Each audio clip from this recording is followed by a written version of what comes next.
You're listening to The Human Upgrade with Dave Asprey. Today is going to be a different kind of show because we're going to talk about love. What is real love? How do you see it? How do you think about not just being on the treadmill of earning more, achieving more, gaining more attention? And how do you know the resolutions or promises that you made to yourself that maybe you didn't need to make because it wasn't even you that made them? And how do you get more freedom out of all of this? And our guest today is uniquely qualified for this. And a quick shout out to Jay Shetty for recommending our guest. Thank you, Jay, if you're listening. He's a Canadian-born rapper, a spoken word artist, a poet, and now an international best-selling author who talks about love. And he goes by Humble the Poet. Humble, welcome to the show. Thank you so much for having me. So a decade ago, you went to coffee shops and you started doing spoken word poetry. And now here you are. What the heck happened? The organic journey of honoring the artist that lives within. You know, I was an elementary school teacher. I was working with third graders, and it was the first time as an adult I had free time after work. And, you know, what the young guys do after work, they go with their friends and try to meet girls. And, you know, so it was a split between attending yoga classes and going to these like spoken word poetry things. And I grew up in a world of hip hop and rap and putting words together. So I was doing that quietly for years. And we started attending these poetry slams, and it was like the greatest icebreakers ever. You go up there, perform one poem, and then everyone comes up to you after telling you how much they liked it. And the ice has been broken and the conversations can be had. And eventually started recording the performances and putting them up on YouTube, and it gained traction, and people started coming to see me. And that started the journey of being an artist. And then eventually I got a little bit deeper into music, and then I met some nefarious characters in the music industry who convinced me that I had a lot of talent and promise. So I quit my job as a teacher to pursue that. And obviously that didn't work out because all their promises weren't kept. And the next thing I knew, I was unemployed in a boatload of debt, trying to figure out how artists actually made money. And also, I was making music, but I didn't know how to make the music by myself. I had people helping me record the music, shoot the videos, do all of that. So then I got to a point where I didn't have access to these people anymore. I didn't have resources anymore. And after speaking to a friend, they encouraged me to focus on what I can do by myself and not depend on anybody. And at that point, it was just a written word. So I used to write paragraphs upon paragraphs every single day on Facebook and treat it like a blog. And that connected with my audience even more than the music, because it was a lot easier for them to soak it in. And they told me that I should write a book. I'm like, I don't know how to write a book. And they sent me links to Amazon, CreateSpace, KDP, independent publishing. They sent me tutorials on Adobe InDesign. They sent me all the stuff. They sent me links to Kickstarter and Indiegogo to find money to make it happen. And I independently published and fundraised my first book on Learn. And that was the contents of that book was just the idea that we have to let go of ideas more than gain new ideas to feel better about life. And that's what I was going through, because I was very green in the world of entertainment and in the world of entrepreneurship and in the world of dream chasing. Because I had spent my entire life in school as a student and then as a teacher. And that's a very protected environment. And the first book did very well independently, and eventually it got picked up by one of the biggest bookstores in Canada, Indigo. They licensed it out, and it became a bestseller in Canada. And at that point, I started getting a lot of attention from the States, and then republished it again in 2019 with HarperCollins. And it did extremely well with that. And I've since released another book, Things No One Else Can Teach Us. And now I have my third book coming out at the end of the year, How to Be Loved. We're definitely going to talk about how to be loved, but I'm still stuck on this idea that you're a young guy, and this is advice for everyone listening, because we got a lot of young people figuring out how to have more energy, more power in the world. And you said it was yoga, classes or spoken word poetry was your pickup artist gig, right? Well, yeah, and it was even less about pickup artists. I think it was a lot more about being in the room. Like, I Yeah. think when you're in school, especially university, like, it's almost 50-50 and you're around women, and then when you start working your job, your world instantly shrinks. And I think that was something that me and my friends figured out very quickly. And it was like, well, how do we expand our world to meet women? And then one of my friends was like, yo, yoga, like everybody's doing this thing called yoga. We should get in on that. And, I have the tightest hamstrings in the world and can't touch my toes since I was a child. And going to these yoga classes, we were going for all the wrong reasons. But then when it came to these spoken word poetry slams, some of them were super small in coffee shops. Others were on stages. Wow. We had to sign up beforehand.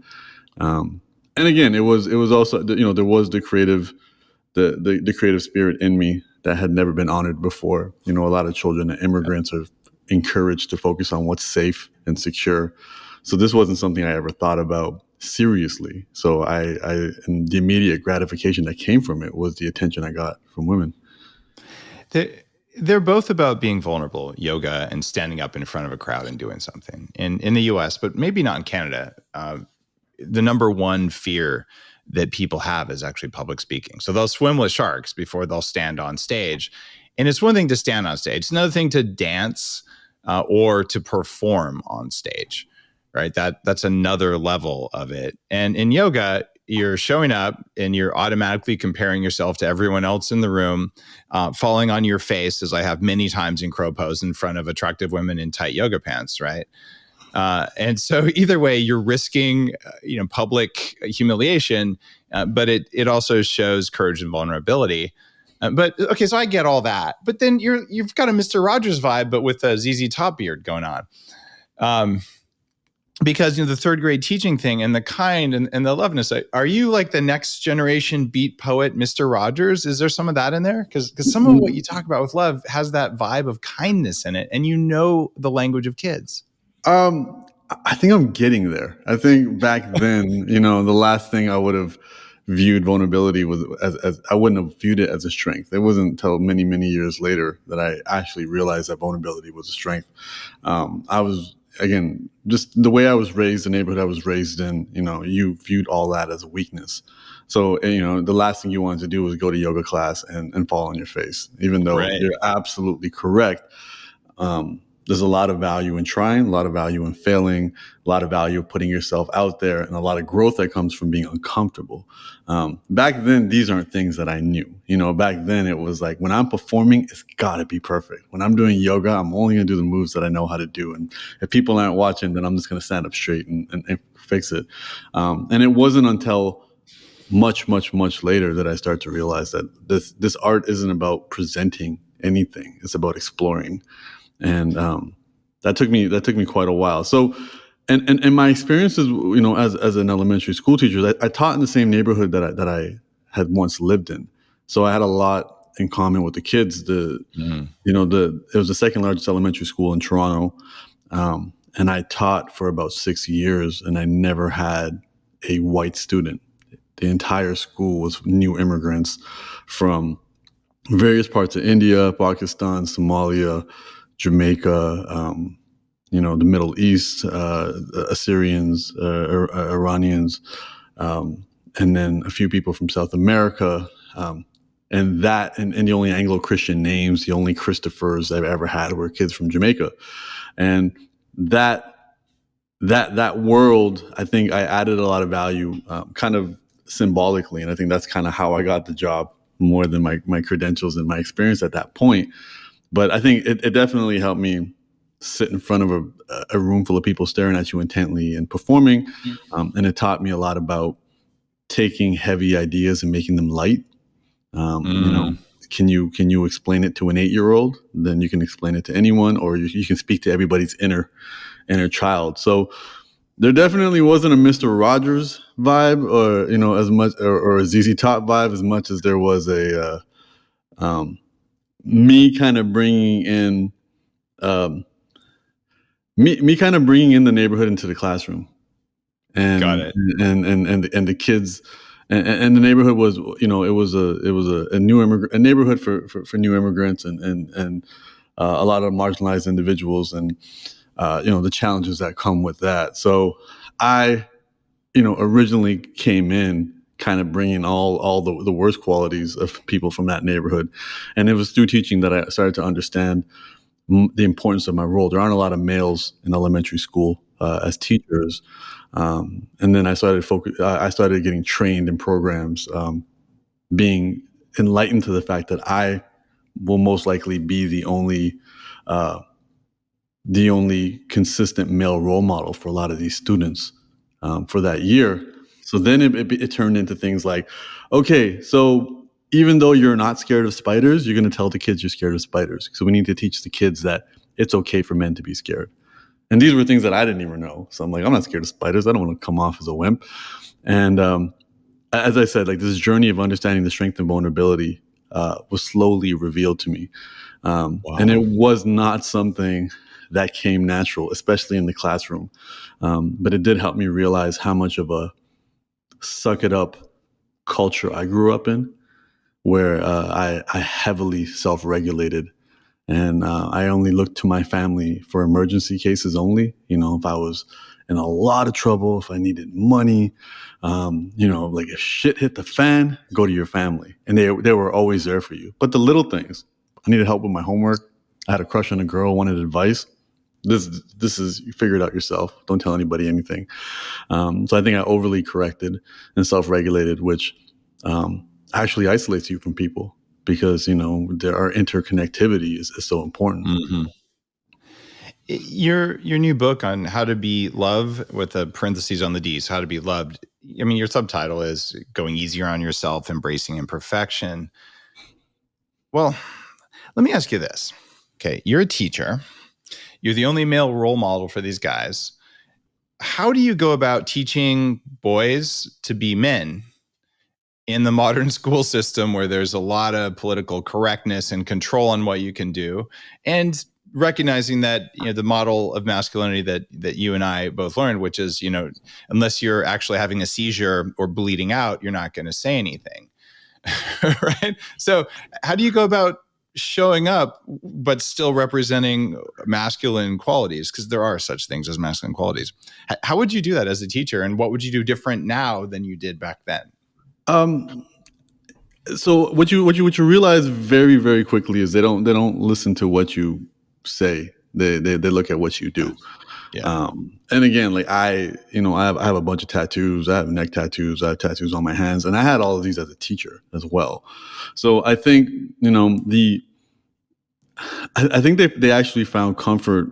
I think they found comfort in the fact that I looked like them, because there was a heavy South Asian population in the school, and I think they also found comfort in the fact that I was very urban, just like them. And Right. the wording I used and everything like that, they found that. And then what I started to realize was this was not the healthiest, because I also wasn't the healthiest representation of what it meant to be a man and masculinity. And the farthest I ever went as a teacher in terms of how I projected it was like, yeah, I love kids, and it's a cute job and it's fun, but it's a stepping stone to be a principal, because I got to be a boss. I can't be an elementary school teacher reading children's books to kids and speaking in a high voice like, good morning, boys and girls, like, and I never and I never did that. And that was the big thing, where if I ever did that to the kids, even at 8 years old, they knew I was being sarcastic. They knew I was making fun of this typical teacher trope. And the thing too was, like, I was really young. I was 21, 22. Some of them had parents, that went to school with me. So some of them, some of the people I went to school with had children really young, and some of them knew who I was just based off of affiliation, neighborhoods, communities, no communities. I think one of the biggest lessons I learned quickly, and for a lot of young men, they're informed. Their masculinity is not just informed by the men in their life, but also by the responses they receive from the women in their life. And I think one of the biggest challenges that both young men and women struggle to decipher is the difference between aggression and assertiveness. I think to be an effective male, you have to be assertive. And that often, when we think simplistically, especially when we're younger and we can only think simplistically, is we view that as aggression. And that was a really big challenge for me to start to decipher with the kids, which was like, being tough isn't what makes you a man, but, taking risks, moving forward, speaking your mind, being social, eye contact, posture, all of these things matter. But that doesn't mean encroaching on somebody's boundaries. That doesn't mean, disrespecting their personal space and all of these things. And I think that was a challenge, especially from the neighborhood I grew up in. And even to this day as an adult, you can see the response that people have to certain levels of aggression, thinking it's assertive, thinking that it's taking that step and putting yourself first. So I think the challenge was, as I said, a lot of the vulnerability in the beginning had to kind of be manufactured to tell the kids, like, yeah, Mr. Singh is scared of spiders, and Mr. Singh's scared of heights, and yeah, Mr. Singh cries every now and then, and these weren't things I ever allowed myself to do back then. But I was starting to understand the value of it, because when I would talk, I was running a boys' book club for reading, and I would also. And we would ask them questions like, well, what's a man? Who's a man? And they would name all these like rappers who should definitely not be a role model in any capacity.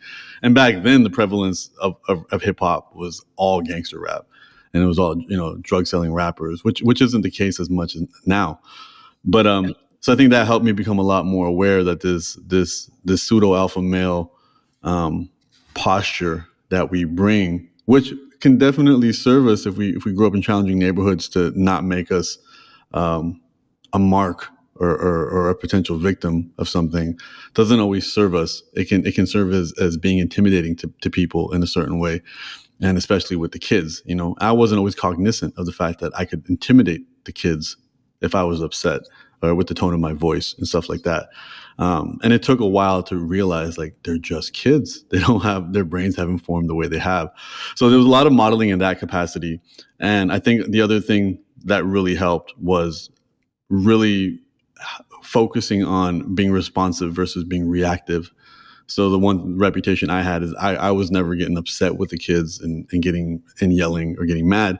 And that was only because I figured out very quickly the things that would set me off, and I nipped them in the bud, set the expectations clearly, like, hey, if you don't do your homework, this is what's going to happen. So I'm not going to get upset with you if you don't do it. You already know the exact A/B reaction for what's going to happen. So they don't get a participation trophy. I mean, what do you? Oh no, that was definitely a big thing as well, which was, you don't get rewarded for doing what you're supposed to do. There you go. So, standing in line quietly does not deserve a reward. And explaining to them the difference even between a B plus and an A. A B plus means you did everything you were supposed to do. An A means you went above and beyond. And explaining to the families as well, like, sometimes I don't give your students an opportunity to go above and beyond. So they're getting a B plus, which means they're doing everything they're supposed to do. And, I remember that being a really big thing for these kids to figure out, which was like, we deserve, we're sitting quietly. I'm like, you're supposed to sit quietly. That's table stakes. Yeah, you're supposed to. Yeah. So, and it was definitely, and I'm still technically a millennial, so I'm definitely aware of the participation trophy culture and the entitlement that comes with that. And, I think that I definitely, but in my household, that's not how it was. And it was almost the other way. It was like, everything has to be amazing all the time. You have to be a high achiever. Otherwise you let us down.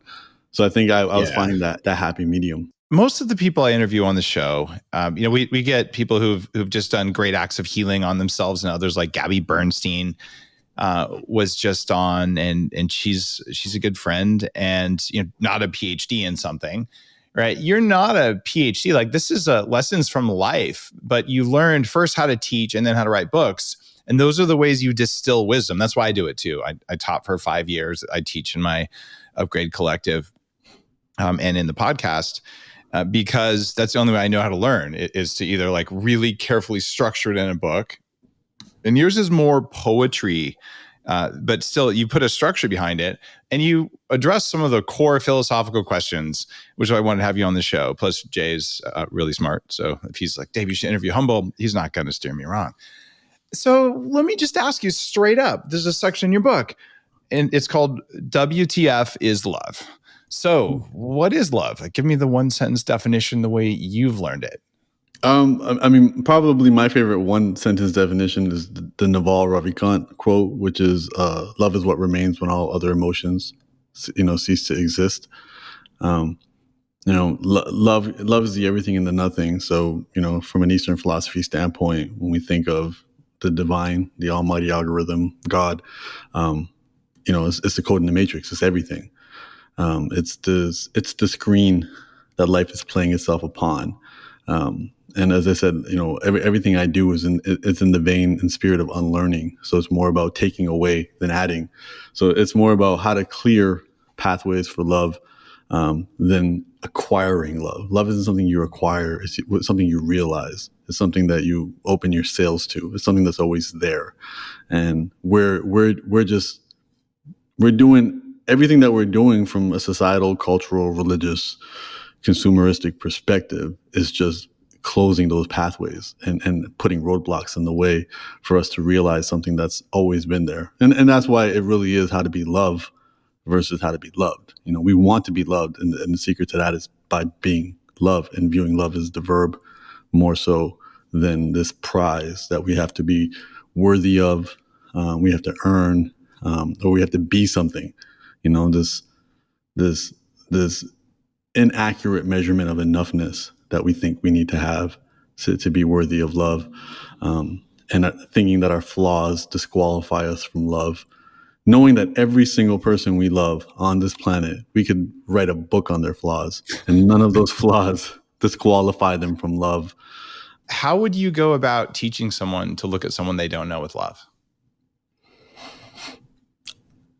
So other than the section of WTF is love, the second section is love for self. And I think to if we were to measure love in terms of success and successfully realizing love, I think it would be recognizing the endless source of love that exists from within.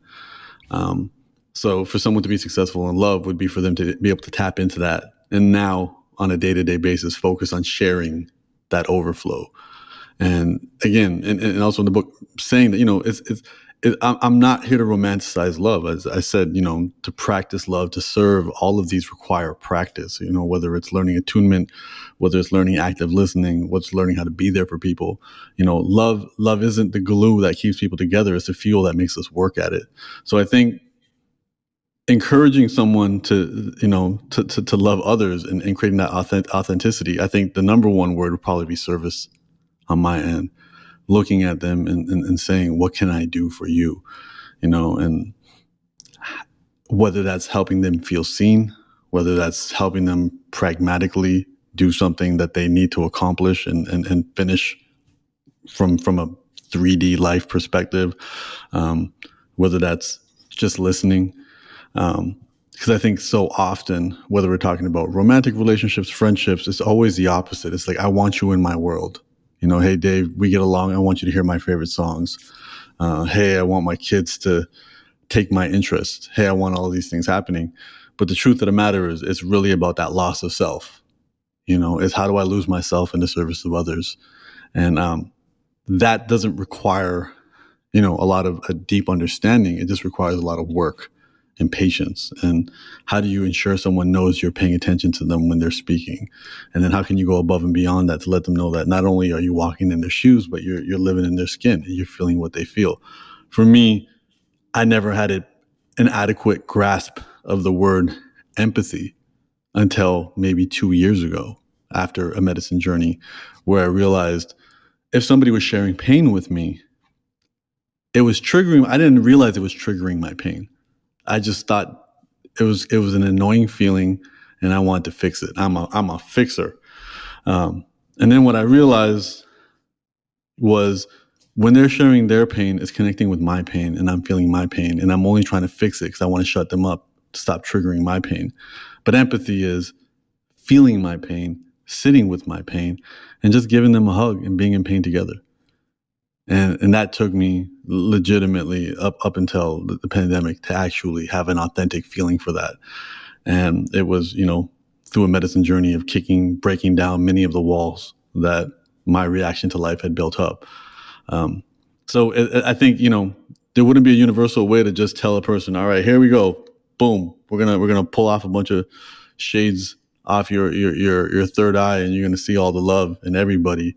But I think the simplest word is going to be service, because I feel like, especially out here in the Western world, a lot of modern spiritual practices exclude service. They're really about the individual, whether it's focusing on your horoscope or your crystals or your yoga. None of these involve thinking outside of yourself and focusing on other people. It's really about, like, who are you? How can you be better understood? How are you? What's your relationship to the world? And I think that's great marketing. I think, that's why I called the book "How to Be Loved." It was inspired by Matthew Hussey telling me, if he wants to make a video called "How to Love Yourself," he would title it "Why He Won't Text Back." And it's, you got to catch them where they're at. And I wrote a book about how to be loved, not how to be loved. But I know what people want, and I have to meet them where they're at. And I think from that same standpoint is helping people realize that the societies and the economies that we've built have always encouraged people to focus just on themselves and isolate themselves from other people. And if whatever school of learning, life, philosophy, religion, spirituality you practice doesn't include service beyond yourself, then it's worth relooking at, because that is, if anything, would be the simplest approach to living a richer, fuller life, both internally and externally. Doing acts of service for others puts you in a flow state. It makes you younger. It shifts your brain waves into more of a loving kindness, like some of the more esoteric states that you would get from advanced meditation. I know, because my 40 Years Zen program, that's what we do there. Like, we're measuring people's brains and showing them how to do it. Yeah. And your book is very intriguing, because it's usually self-forgiveness that removes all of the filters that keep you from loving yourself. And it's usually around shame and guilt and trauma. So assuming people don't have electrodes to wire into their heads, like, what's the best way that you know of to maybe peel off a layer so you can be closer to self-love? I think probably the simplest way, and I do want to repeat, simple doesn't mean easy.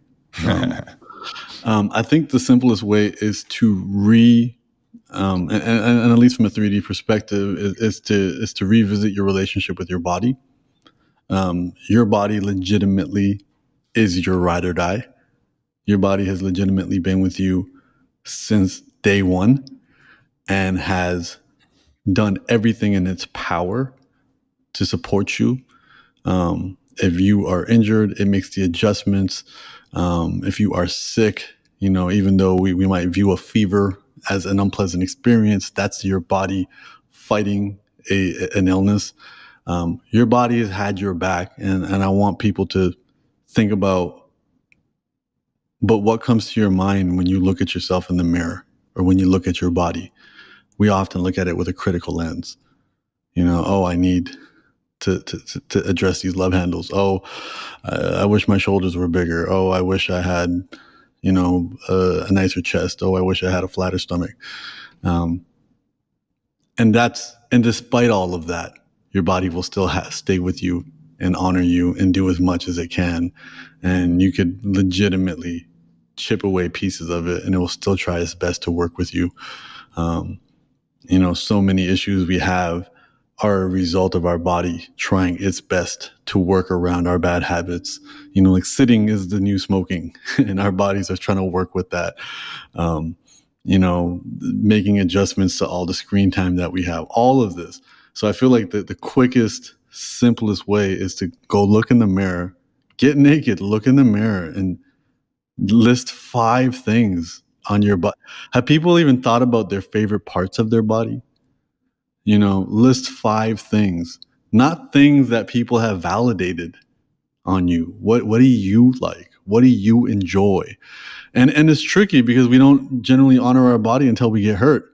and then forget how, I can turn my neck. But we've all pulled a muscle on our neck and we couldn't turn it for a day or two. And then we start to appreciate it. So I think from the bare minimum is just this honoring what's there is a great start, and saying it out loud, saying it out loud. We have to get out of our heads. Our thoughts are fragmented, and the negative thoughts, when not expressed, are generally heavier than they should be. And the positive thoughts, when not expressed, are generally lighter than they should be. Say these out loud, feel some authentic, nutritious dopamine for a change. And honoring yourself with gratitude, which is what we're chasing, instead of happiness and pleasure, which is what we think we're chasing, I think is a great first step. And recognizing that you don't have to be anything more than you are for love to be realized. You legitimately don't. This is a product of a society that needs to sell us shit. So they have to tell you that you're missing something so you can buy more. But you don't. Enoughness doesn't exist with a person. It just doesn't. I need enough gas to drive across the country. I don't need to be enough of a person for love. And I was going back earlier talking about a baby. You meet a baby for the first time, especially a baby in your family. You're full with love holding the baby. The baby hasn't done anything. The baby did nothing to quote unquote earn your love, because love doesn't need to be earned. So it's just a matter of, removing more filters that society has put on us that we're not enough. And those filters were not put there for survival. They were put there to sell us shit. Because if we did feel like we were enough, if we did feel like we were adequate, we wouldn't be the productivity machines that we were, building these economies that we do. Meditation isn't good for the economy, so and that's why it's not encouraged. And you don't have to pay to learn breath work. You don't have to pay to sit in a tub of ice. All the things that are good for us don't cost money. So start there. Start there by honoring yourself authentically. As Jay Shetty says, it should not be performative gratitude. Like say it until you feel it, or only say it if you feel it. Yeah, thanks for pointing that out. The performative gratitude kind of makes me want to throw up in my mouth a little bit. Like I'm just going to be grateful so that people will think I'm good. And you're not actually grateful. You're just saying you are. That's just not cool. And that's the importance of prayer. And I have a section in the book about the importance of prayer. Irrespective of your religious and spiritual beliefs, prayer is the only time where you're having an honest conversation, where you're asking for what you actually want, and you're grateful for what you're actually grateful for. And I think because no one else is listening, so that'll reveal to yourself what your true values are. And I think that's a good place to start. The book also includes love stories, and none of the love stories are love stories in the capacity that we think. And there's one called Lonely Dances about me, having a little bit of an argument with a girl who's not prioritizing me in her life. And we get to the point where I say, thinking to myself, I'm like, look, don't you ever get lonely? Like you get lonely and you're pushing me away. And she goes, I do get lonely. I'm like, so what are you going to do when you're lonely? She goes, I dance. She goes, I connect with myself and I dance, and that was pretty much the end of the conversation, because I realized she was operating on a much higher frequency than I was. And, we're lonely not because we don't have company, it's because we don't have connection. You can be lonely in a crowded room. We don't have closeness and we don't have connection. And the fast food, easy, quick, cheap, non-nutritious version of connection is self-pity.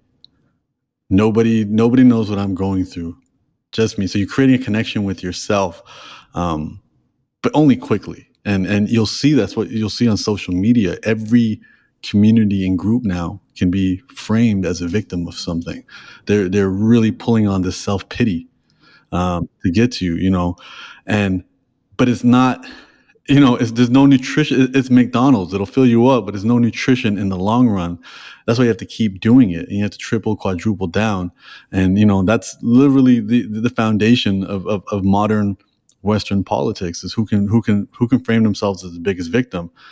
And healthy connectedness with yourself is enjoying your company, and dancing is discovering parts of your body and making movements and feeling and becoming in tune with yourself at a whole level of depth that most of us don't think about, and especially doing it alone, and just what it releases, just movement is so much. Movement is medicine. And I remember when she said that, just thinking to myself, like, wow, she's figured it out, and I need to dance more.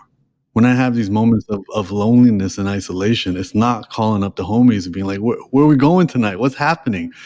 And then, having a spike of company and faux connectedness for a moment, and then losing out. It was playing music, and yeah, you got to close the shades and the blinds so you don't have to be self-conscious, by all means. But then just dance. And again, back to honoring that body. And it's also another great example of, what we see versus what other people see. Different people are going to see different things based off their nature and nurture mixture, based off the filters that they have on. And that's something that we all have to learn. To some people, we're gorgeous creatures. To other people, we could be hideous. To other people, it's endless from that capacity. And this is why doing these things internally also helps us build more self-respect. So we're less reliant on self-esteem, which comes from the outside.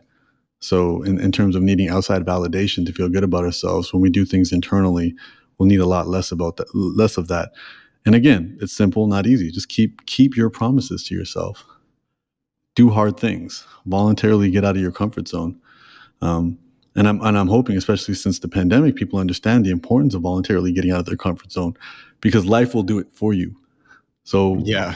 when things are comfortable, practice your swing, because a curveball is coming. And I think the pandemic was a wonderful example of things were moving along just fine, and then they stopped. And some people were prepared, some people were not. Some people had that as an opportunity to unlock a deeper potential in themselves, and other people crumbled. And stuff like that's going to continue happening. Life doesn't happen after the obstacles. Life is the obstacles. And addressing those ahead of time will also do wonders for the relationship you have with yourself. We're talking about victims and victim thinking. And I'm just rereading or re-listening to David Hawkins, one of his last books called Letting Go. And he talks about all of the upsides of being a victim. And it's really interesting because he just kind of lays them out like, oh, it can be worth money and it can make you feel really good. Sort of like what you're saying, it fills you up. But ultimately, you have to realize that you're making a choice to be a victim, and that you don't have to make that choice. When you stop making that choice, you're in a better place.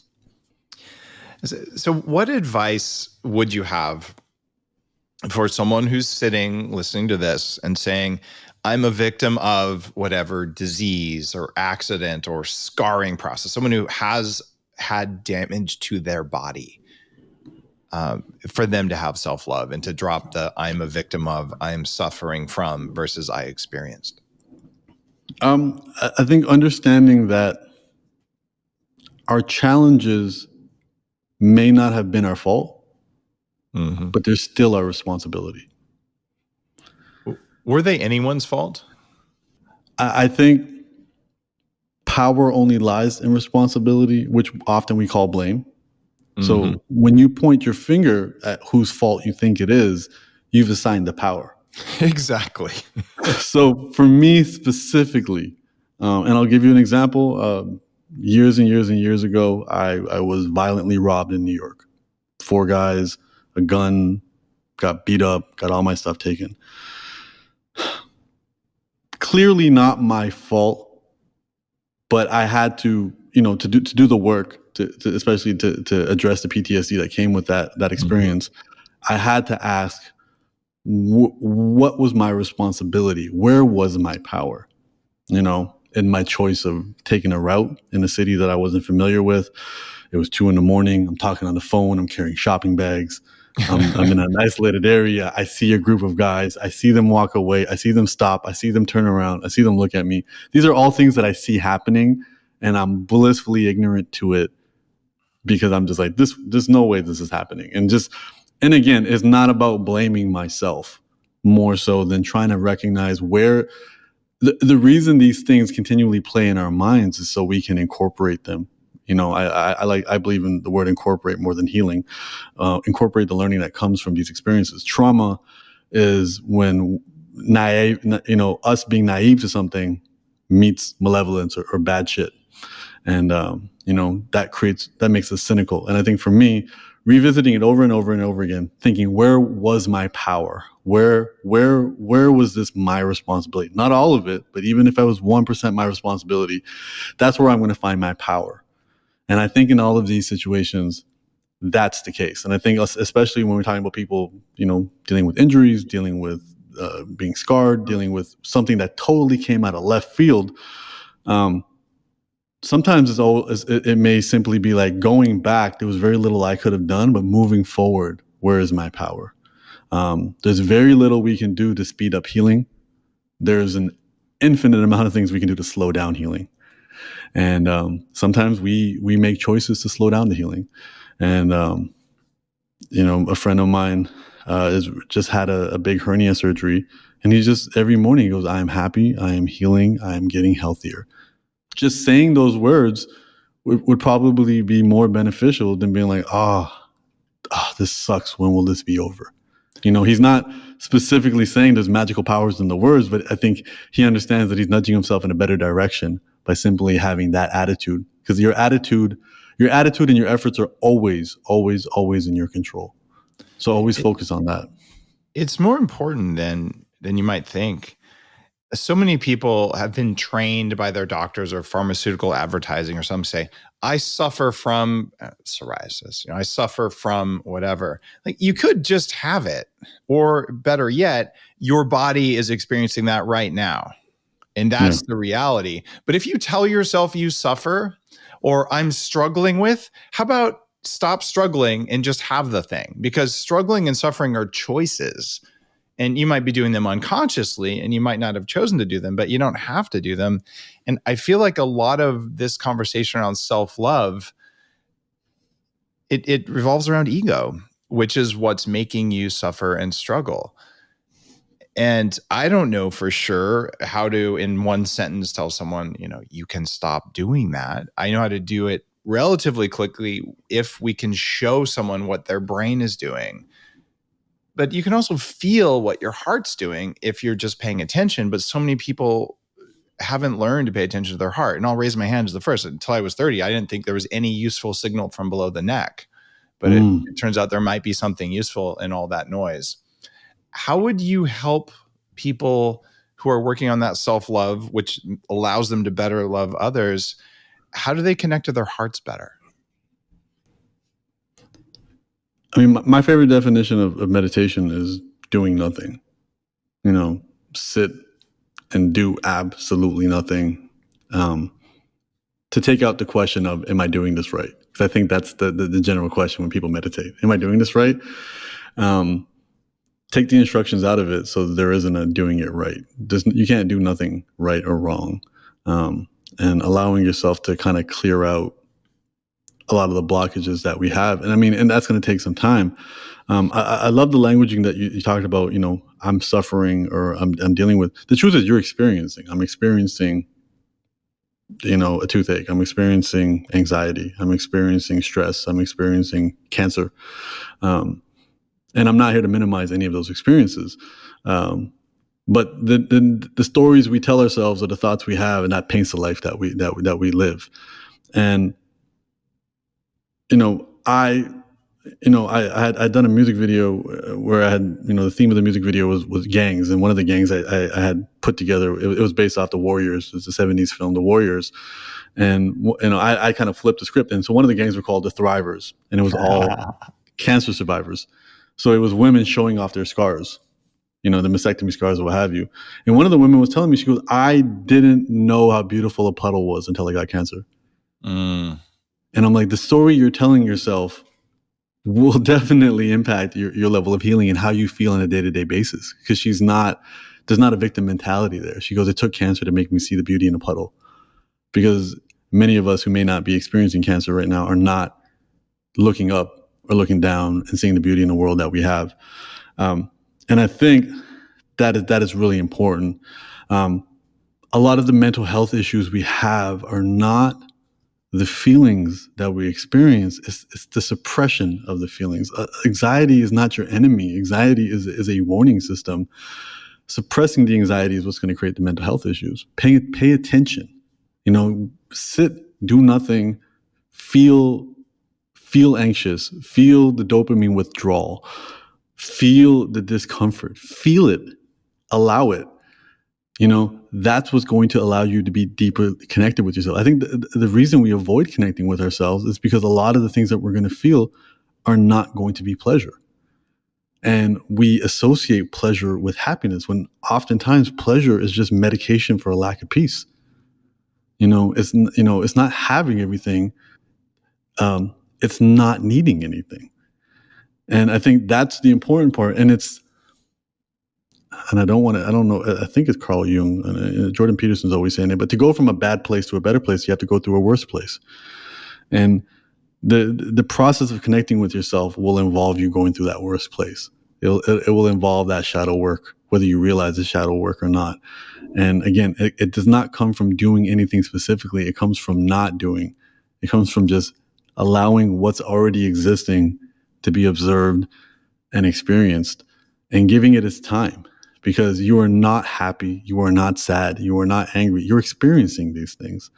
And we all have enough empirical data to prove that they all pass. Nobody is unhappy forever. Nobody is happy forever. Nobody's angry forever. Allowing these emotions to pass and experiencing them as they are and allowing them to exist as they are, I think is a really good way to start that connecting with yourself. And viewing it with an eye of curiosity instead of judgment. The vast majority of emotions on the emotion wheel would be framed as negative, but those are what's necessary for survival. And if you don't allow yourself to be curious and to feel them, then you repress them, and then they pop up in all sorts of other painful ways. Versus they will just pass if you can have the courage to just sit and really look into it. But for a lot of times, that's just one of those things like public speaking, where most people are not going to really fully feel a negative emotion because it's just too scary, which is why it's a negative emotion. So we get caught in that cycle. And I do feel like some of the psychedelic experiences you talked about, or even just dancing, people let go of that. I have an old friend from business school. His brother was barely able to walk and had really serious car accident injury.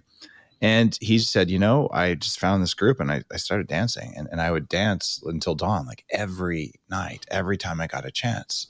And he literally danced himself back. And he said without that, he didn't think he would even walk. Why do you think that loving yourself and knowing yourself automatically makes you more loving towards others? I think when the internal question of what can you do for me turns into what can I do for you? I'm in Los Angeles right now, a city where everybody wants to make it, and they're inaccurately looking at each other as what can you do for me? Not understanding that the most successful, profitable, greedy businesses in the world are only able to do so by creating some level of value for a consumer. And the question has to be, what can I do for you? And if your cup is full, then you're only asking that, and I mean, even if we take love out of the equation, that could be a retired tech bro who's exited, and now he's just spending his time middlemaning for everybody else. It's that, that idea, what can I do for you? Because his cup is full in some capacity. I think from that way, and there was a story in the book about a former NFL player, Marquise, not during a Wim Hof ice session in Utah, not getting into the ice, saying that I'm good, not going into the ice today. And his confidence of him not needing to prove to people that he could do it, or not caring if people were trying to encourage him to do it or thinking he was afraid. And then when everybody went inside, another person was afraid to do it, and then he got in the ice with them. So that's cool. His only motivation, he had no motivation to prove to anybody he could do it. But then when somebody needed help, that was motivation for him to get in. That level of confidence, that level of self-love, I think is a great example of his only motivating factor is to serve others, because he's got it going on really well for himself. And I think, when your cup's full and you're only focused on where can I spill this overflow? I've got a really hard question for you. And it's something I'm working on for probably the book after the next one. And I love that. I love how you have it planned out. They just come to me. And that book is going to be about narcissism.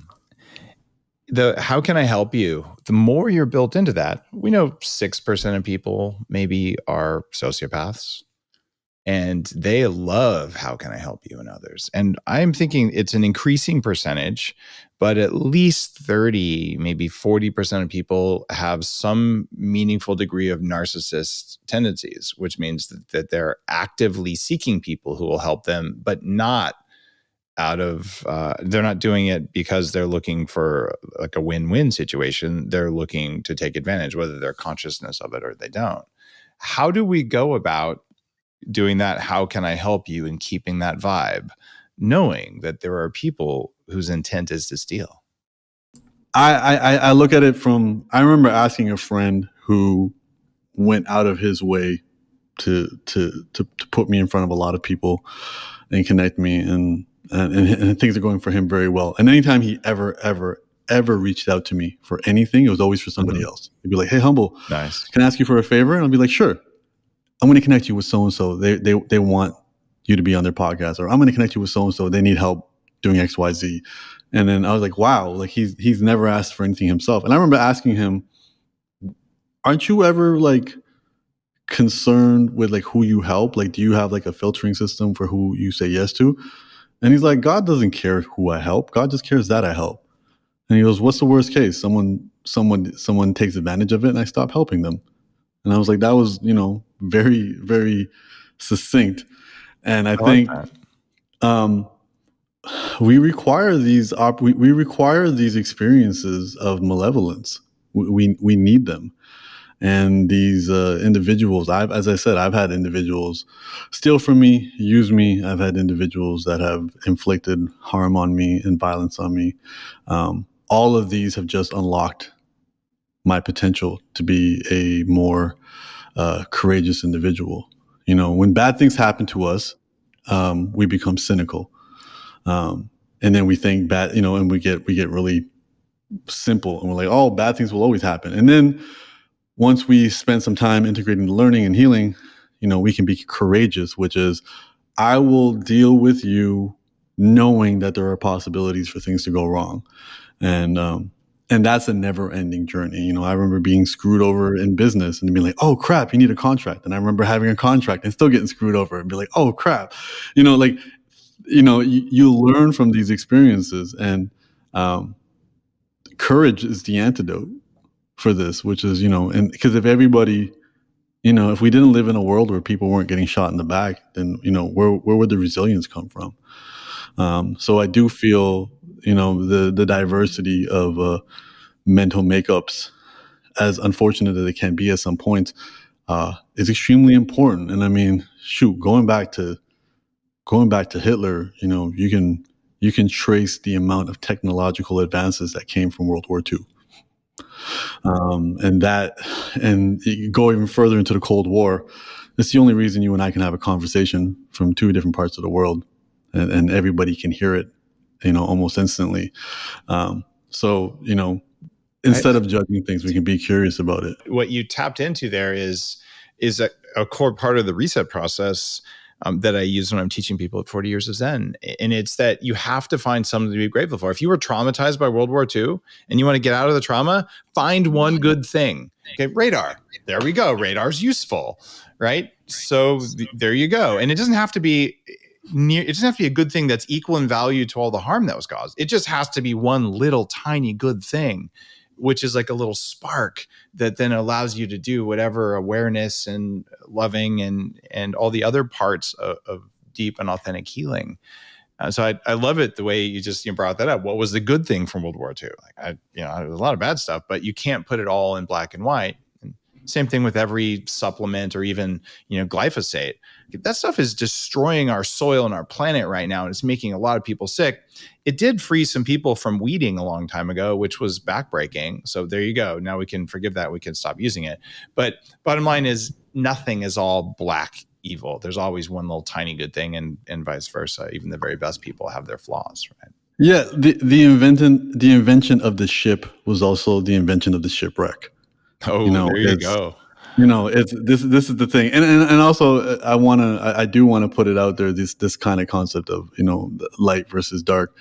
Scientifically, black is absorbing all the colors, and white repels. So black is the everything. I think we need to change the narrative of black always representing negativity when black actually is the everything. White's the repelling, and everything's bouncing off the white. So white light isn't repelling, but white surfaces are absolutely repelling. Well, black is absorbing. Yep. It's allowing everything in. Where we view black as the void. Whereas more so it's absorbing everything. So, and again, this is just important from, growing up where you're like, the good guys are always light and the bad guys are always dark. Think Lion King. You have two brothers and they have two very different hair colors, and the bad guy is always living in the darkness and he has dark hyenas, and there's subtleties to it. And from a pragmatic standpoint, it doesn't serve. It doesn't serve as well as we think. And even as a school teacher, when we were teaching kids, it was less about don't talk to strangers. It was also about, even if your aunt and uncle invite you into the car, don't go, because that's where the majority of the kidnappings happen. It's not strangers kidnapping kids; it's people they know. Redefining these narratives, I think, are important to an extent. But also just going back, like, we make a lot of big life decisions when we're 12 and our brains can only think in duality, black and white. And our brains are much more complex, once they're fully developed past 26, and we just don't upgrade the software to realize that there can be good and there can be bad in every situation. And that's therapy. Therapy is just getting you out of black and white thinking and just seeing all the gray that can exist in between. Very, very well said. I feel like we could chat for hours about this stuff, because there's so much important wisdom here that no one taught me that stuff. I didn't do any personal development until I was about 30, and I've already had this incredibly successful tech career. I've made and lost $6 million, and I'm miserable. And then, eventually just having nothing to lose, I'm like, I'll do all this crazy person stuff. And, eventually you realize that there's maybe not some crazy in there, or there is some crazy in there, but maybe there's some useful stuff.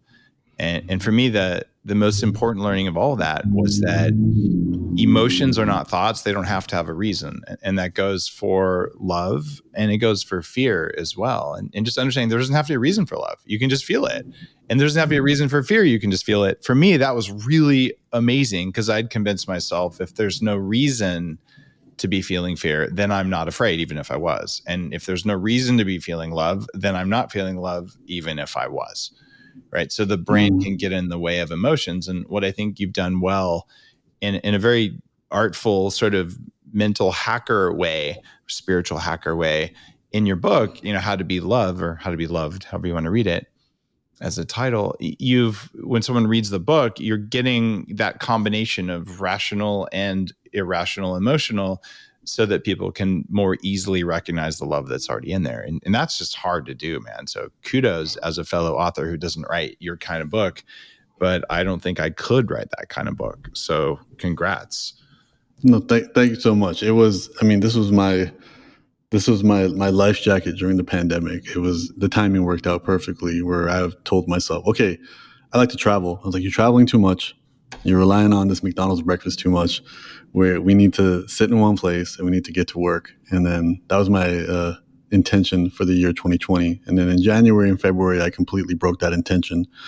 And then it almost felt like the universe or just circumstances were like, okay, well, we'll just stop everything. And then it was actually my lawyer that said, listen, be extremely productive during this time and make something happen. And not realizing that not only doing the work was keeping me afloat during some of the most isolating, challenging times, but also getting something done for when things eventually open back up was an amazing setting. And I mean, all of our intentions for almost everything we do revolve around love, whether we know it or not. And so for me, this was both a labor of love, a labor to love, and something I'm extremely proud of. And I appreciate you sharing your platform, your space, and your audience with me to have this conversation. Thanks, Humble. And listeners, humblethepoet.com is where you can go to find out more about this unusual and remarkable human being and maybe learn a thing or two about love, which is kind of useful these days, wouldn't you say? Completely. You're listening to The Human Upgrade with Dave Asprey.